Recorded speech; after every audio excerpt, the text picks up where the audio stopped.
Go. Peace. My name is James Vaughan, founder of Incarcerated Flavors, a not-for-profit organization located at 500 Plant Street, Utica, New York, under the umbrella of the Oneida Square Project. And our motto is an ungated community.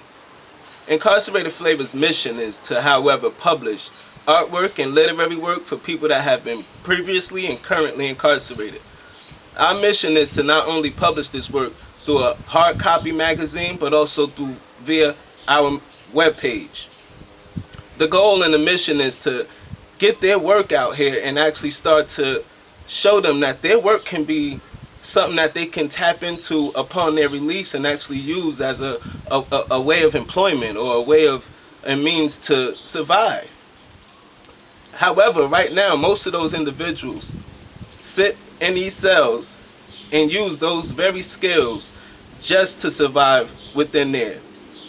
Just to provide food, stamps, and things of that nature that they just use day to day, cigarettes.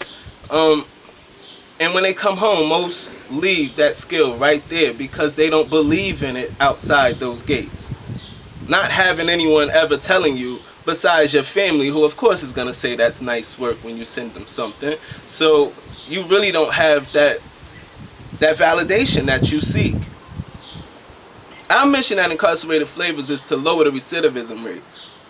Right now in Oneida County, every 6 out of 10 that come home are returning back to prison. Some are new offenses. Most are new offenses.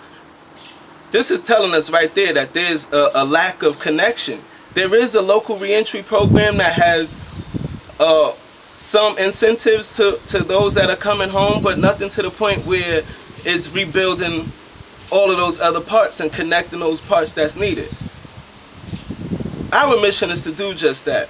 At Incarcerated Flavors, we are tapped into a wealth of resources. We're doing community rehabs, where we have community gardens, not only the magazine, but through the web page, as well as mentoring and providing volunteer services throughout other agencies that we are in partnership with.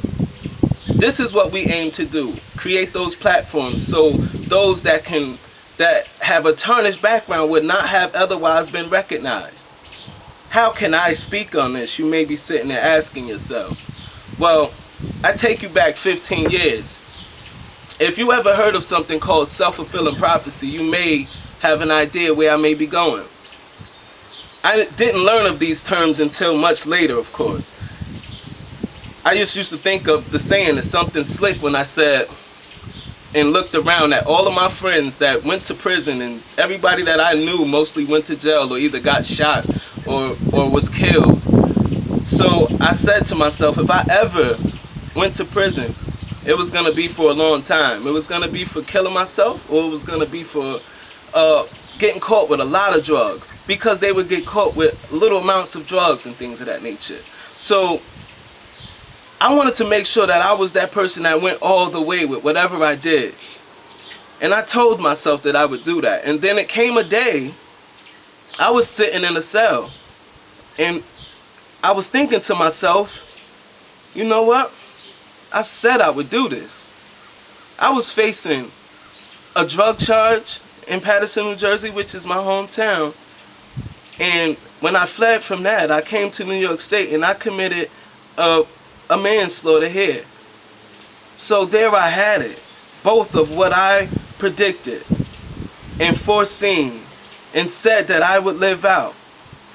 That just showed me the power of potential that not only I had, but the power of potential of all of those guys that sat there around me and utilized the things that we throw away as things that they can utilize to make tools and things they need to. I mean, it's unbelievable the amount of potential that goes wasted. We're the two richest places on earth. Prisons and graveyards. The reason I say that is because there is so much wasted potential. So what we're going to cover here this year at TEDx speaking event is the power of potential that lies not only within those that we see right here around us, but those that we don't see. And if given that opportunity, look what we can possibly bring about. This is just one person. This is just one, I'm just one intricate piece to the big puzzle.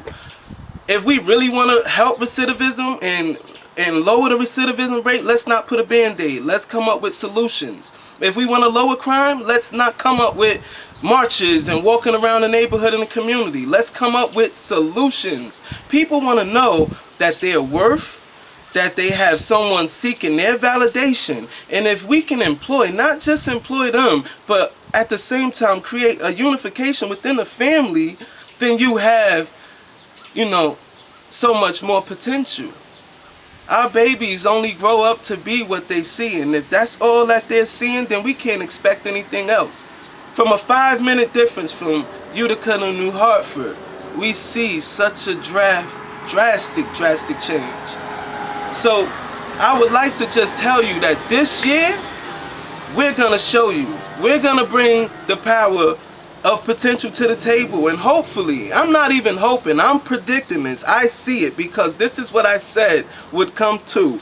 As I said I would go to prison, as I said I would come home and be a motivational speaker, HIV and AIDS prevention, health advocate, and so on and etc. Here I stand. So shall it be. Thank you.